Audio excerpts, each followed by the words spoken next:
Hello everyone, welcome to dynamic study. मैं विवेक शुक्ला। आज आपके लिए हमारा जो टॉपिक चल रहा है principle of public administration topic, तो उसमें से उसके क्यूज लेके आया हूँ। ठीक है, तो हम 10 MCQs देखते हैं। तो आज का हमारा पहला MCQ है the auxiliary department in the government of India includes. तो आपको यहाँ बताना है कि जो हमारे जो सहायक विभाग था, ठीक है, तो सहायक विभाग में कौन कौन से शामिल हैं। ठीक है, तो जैसे 3 विभाग होते हैं, ठीक है, एक रेखा, स्टाफ एंड सहायक। ठीक है, तो जिसे बोलते हैं लाइन, स्टाफ एंड ऑक्सिलरी। ठीक है, तो पहला ऑप्शन है the law ministry, then second option है the ministry of information and broadcasting, then third है the department of parliament affair, then fourth है the central public work department. Code देखते हैं 1 to 4, 1 to 3, 4, ओनली 4, 3 and 4। ठीक है, तो answer देख लेते हैं। आंसर हमारा बी 1, 2, 3 and 4। ठीक है, तो आपका आंसर हो जाएगा। सेकंड क्वेश्चन तो मूव करते हैं। तुम्हारा सेकंड क्वेश्चन क्या कहता है ये हमारा है किसने किया स्टेटमेंट से क्वेश्चन आया हुआ है। ठीक है, the staff and line are coordinate operating not a hierarchical relation to staff over line but on a horizontal plan of authority and responsibility under the chief executive said। तो किसने कहा था, ठीक है, कि स्टाफ और लाइन समन्वय कर रहे हैं जो लाइन पर कर्मचारियों के लिए पदानुक्रमित संबंध में नहीं है, बल्कि मुख्य कार्यकारी के तहत प्राधिकरण और गैर जिम्मेदारी के क्षैतिज, ठीक है, उन पर काम कर रहे हैं। ठीक है, किसने कहा था। ठीक है, तो आपको आंसर बताना है। पहला ऑप्शन है Dimock and Koenig, then second है Oliver and Sheldon, then third है अल्बर्ट लिपावेस्की, देन फोर्थ है एल डी व्हाइट। ठीक है, तो आंसर आपको क्या कहता है, आंसर हमारा है सी। ठीक है, लिपावेस्की का यह स्टेटमेंट है। ठीक है, तो आपको यह ध्यान रखना है क्योंकि यह इम्पोर्टेंट स्टेटमेंट है। देन थर्ड क्वेश्चन तो मूव करते हैं। Which one of the following is not a function of staff agency. तो यहाँ पे स्टाफ एजेंसी के कौन से फंक्शन नहीं है, आपको यह बताना। ठीक है, तो पहला ऑप्शन है planning, advising, consultation and achieving goals. ठीक है, तो जो हमारा स्टाफ एजेंसी होता है, ठीक है, तो स्टाफ एजेंसी का मुख्य कार्य क्या होता है। स्टाफ एजेंसी का मुख्य कार्य होता है कि रेखा एजेंसी को सहायता प्रदान करना, मीन्स की लाइन एजेंसी को सहायता प्रदान करना। ठीक है, ठीक है, तो आंसर देख लेते हैं। आंसर हमारा है 4।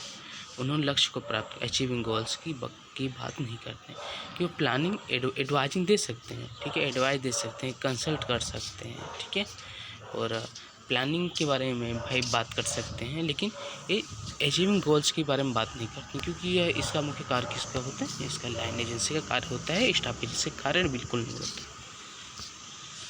देन फोर्थ क्वेश्चन नंबर कहता है which one of the following pairs is correctly matched. अब यहाँ पे कुछ पेयर्स दिए हुए हैं, आपको इसमें मैच करना है कि कौन से पेयर्स में किसने कहा है। ठीक है, तो पहला ऑप्शन है फॉर्मल अथॉरिटी यानी औपचारिक, ठीक है, हमारा प्राधिकार, किसने बात की थी, वेबर ने की थी। Then unity of command, Urwick, acceptance theory, Fayol, then span of control, Mooney. ठीक है, जिसमें आपको बताना है कौन सही रूप से मेल खाता है। तो हमारा फॉर्मल अथॉरिटी वेबर ने दी थी, और यूनिटी ऑफ कमांड, ठीक है, फ्योल की बात आ जाती है यूनिटी ऑफ कमांड में। एक्सेप्टेंस थ्योरी में हमारा बर्नार्ड एंड साइमन की बात आ जाती है। देन स्पैन ऑफ कंट्रोल में, ठीक है, फिर हमारे डिमोक हो गए, सेक्लर हडसन हो गए। ठीक है, तो ये सभी मानने वाले इसको हैं, हेनरी फ्योल हो गए। ठीक है, देन हमारा फिफ्थ क्वेश्चन क्या कहता है, तो हमारा फिफ्थ क्वेश्चन कहता है the 3 fold classification of authority as given by Amitai Etzioni. ठीक है, तो ये क्वेश्चन काफ़ी इंपॉर्टेंट है और कई बार पेपर में पूछा भी गया है, तो आपको बताना है। ठीक है, एमटाई एडजियोनी के द्वारा इसमें से कौन से उनके जो क्लासिफिकेशन है उससे क्वेश्चन पूछा जाता है। ठीक है, तो कौन सा इसमें है। पहला ऑप्शन है प्रोग्राम, ऑर्गेनाइजेशनल, नॉर्मेटिव यानी कार्यक्रम, संगठनात्मक और प्रामाणिक। ठीक है, देन सेकंड है बजटरी, पर्सनल एंड यूटिलिटेरियन।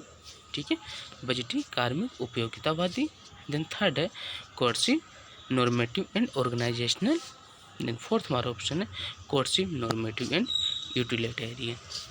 ठीक है, हमारा ऑप्शन है कोर्सिव, नॉर्मेटिव, यूटिलिटेरियन।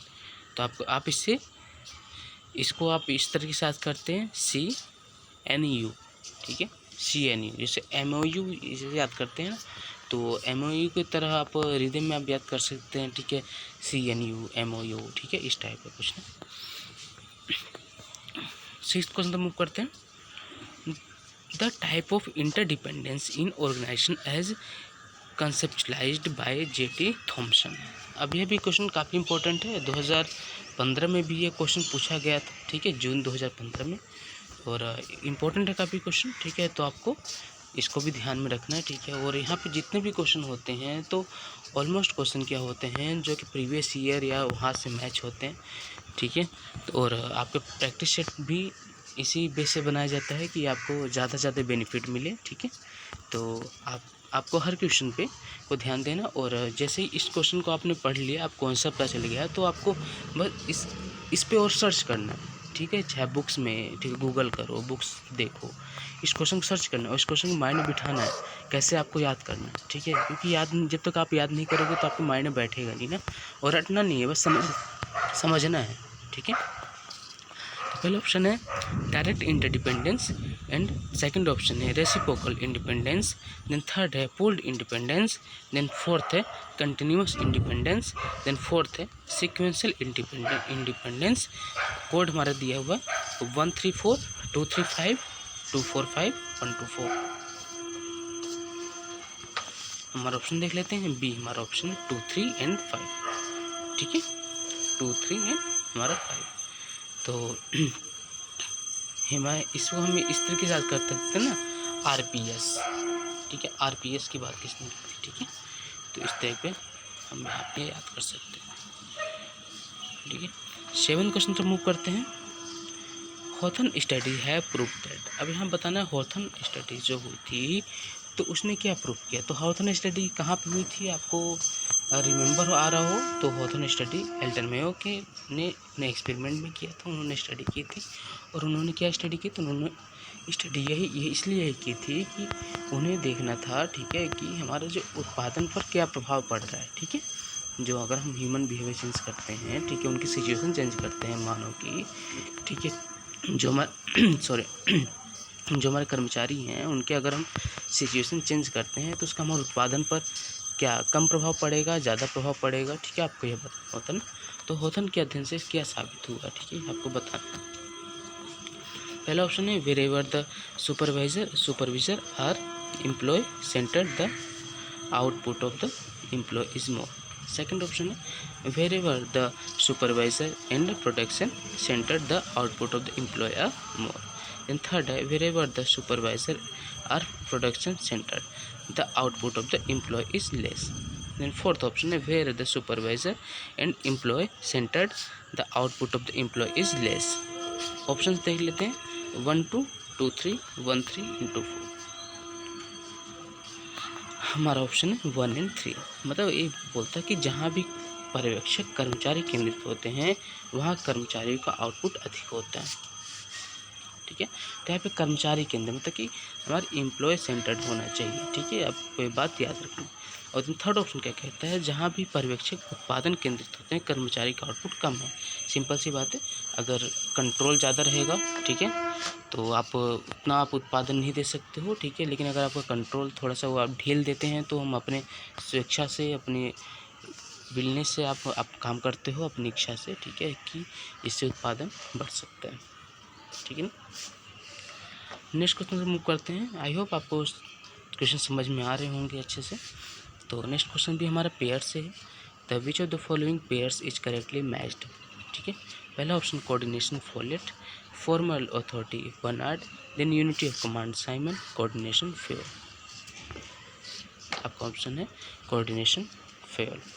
ठीक है, तो कोऑर्डिनेशन के बारे में फेयल ने बात की थी, लेकिन समन्वय के बारे में फोलेट ने बात नहीं की थी। ठीक है, औपचारिक प्राधिकरण के बारे में बर्नार्ड नहीं कहते क्योंकि वह अनौपचारिक की बात करते हैं, और साथ में कमांड की एकता की बात साइमन नहीं करते हैं क्योंकि वह किसकी बात करते हैं, बहुलतावाद की बात करते हैं, वो कहते हैं विशिष्टीकरण की बात करते हैं, कहते हैं कि स्पेशलाइजेशन होना चाहिए। ठीक है, कि आप कोई काम करते हो, ठीक है, तो आपको आदेश की एकता बस मानी नहीं रखती, आपको विशिष्टीकरण उस पर ना आपको होना चाहिए। ठीक है, तो इसकी बात करते हैं साइमन। देन हम 9th क्वेश्चन से मूव करते हैं। तो 9th क्वेश्चन नंबर क्या कहते हैं, which of the following have advocated positional theory of authority. ठीक, तो हमारा ऑप्शन है Weber and Barnard, then second option है Fayol and Simon, then third option है Barnard and Simon, then fourth option है फ्योल एंड वेबर। ठीक है, तो आंसर देख लेते हैं। आंसर हमारा है फ्योल एंड वेबर, क्योंकि इन्होंने कहा था, ठीक है, कि आपको जो हमारा जो अथॉरिटी है वो भी जो हमारा पोजिशनल अथॉरिटी है, तो क्या कहता है कि वह किसके क्या होने चाहिए कि अधीनस्थ उनके कार्य को माने। ठीक है, अगर वो नहीं मानते हैं तो अनुचित होता है। ठीक है, तो अधीनस्थ को उनके कार्य को मानना उचित है। ठीक है, और पर्यवेक्षक को उनको आदेश देना उचित है। ठीक है, तो इसके बारे में बात कर, और उनको कार्य अगर नहीं मानते हैं तो अनुचित होगा। ठीक है, इसी तरीके से फ्योल ने भी अपनी डेफिनेशन दी। ठीक है, कि उनको प्राधिकार को मानना चाहिए। ठीक है, इसकी बात की थी। तो हमारा फ्योल एंड वेबर ने बात की थी। और यहाँ पे अगर बर्नार्ड और साइमन थे तो बर्नार्ड और साइमन ने किसकी बात की थी, तो उन्होंने पोजिशनल थ्योरी की बात ना करके, ठीक है, उन्होंने एक्सपेक्टेंस थ्योरी की बात की थी। स्वीकृति का सिद्धांत इन्होंने दिया था। ठीक है, आज का हमारा लास्ट क्वेश्चन है, the office of the district collector in India is based on the principle of. ये क्वेश्चन मैंने थोड़ा अलग सा इसमें ऐड किया है, जो हमारा प्रिंसिपल ऑफ पब्लिक एडमिनिस्ट्रेशन से बेस नहीं है, ये हमारा लोकल गवर्नमेंट से, लेकिन मुझे क्वेश्चन ये मिला तो मैंने सोचा कि ये आप सबको बताना चाहिए कि पेपर में आया भी होगा। ठीक है, तो हमारा पहला ऑप्शन है डेलीगेशन, देन सेकंड ऑप्शन है डिसेंट्रलाइजेशन, देन थर्ड ऑप्शन है डिवोल्यूशन, देन फोर्थ ऑप्शन है डीकंसंट्रेटिंग। ठीक है, तो आंसर देख लेते हैं। आंसर हमारा है डीकंसंट्रेशन। ठीक है, क्योंकि कई लोगों को कन्फ्यूज़न हो जाती है कि नहीं, या तो यह डिसेंट्रलाइजेशन है। ठीक है, तो आप लोगों को इनमें डिफरेंस पता होना चाहिए कि डिसेंट्रलाइजेशन क्या कहता है, डेलीगेशन क्या कहता है, डिवोल्यूशन मतलब क्या होता है, और डीकंसंट्रेटिंग मतलब क्या होता है। ठीक है, तो सभी चारों ऑप्शन को आपको सर्च करना है, गूगल करना है, बुक देखना है, और आपको ध्यान देना, क्योंकि यहाँ पे एक स्टेटमेंट मुतल्लिब के द्वारा दी गई थी। ठीक है, मुतल्लिब के द्वारा एक स्टेटमेंट दी गई थी। ठीक है, तो आपको उसको भी याद रखना है। ठीक है, तो उन्होंने सब की बात की थी कि किस स्तर पर क्या होना चाहिए। ठीक है, तो thank you so much, keep on watching, keep on learning. और आप सबको, ठीक है, कि बस हमारी एक और वीडियो आएगी जो हमारे प्रिंसिपल हो पब्लिक एडमिनिस्ट्रेशन टॉपिक पे ऐड होगी, उसके बाद हमारा थिंकर्स पे हम स्टार्ट करेंगे। ठीक है, और हमारी जो प्रीवियस ईयर क्वेश्चन सीरीज चल रही है वो तो चलती रहेगी। ठीक है, तो वो आगे तो 1-2 दिन वो भी चलेगी, उसके बाद से 1-2 दिन में वो भी ख़त्म हो जाएगी, और उसके बाद से आपको एक PDF प्रोवाइड कर दी जाएगी। ठीक है, हमारे चैनल की तरफ। और कई लोग कह रहे हैं कि उन्हें डायरेक्ट नोटिफिकेशन नहीं आता है, वीडियो आती है, तो मैं आप सबको ये कहना चाहूँगा कि आप चैनल को सब्सक्राइब करिए और बेल आइकन को आप, ठीक है, सेलेक्ट करिए, जिससे क्या होगा कि आपको जैसे वीडियो अपलोड होती है तो आपको नोटिफिकेशन डायरेक्ट आ जाए। ठीक है, और नहीं तो आप डायरेक्ट प्लेलिस्ट में भी जा करके, ठीक है, पब्लिक एडमिनिस्ट्रेशन से प्लेलिस्ट को सर्च करिए और वहाँ से आप वीडियो देख सकते हैं आसानी से। So thank you so much, keep on watching, keep on learning.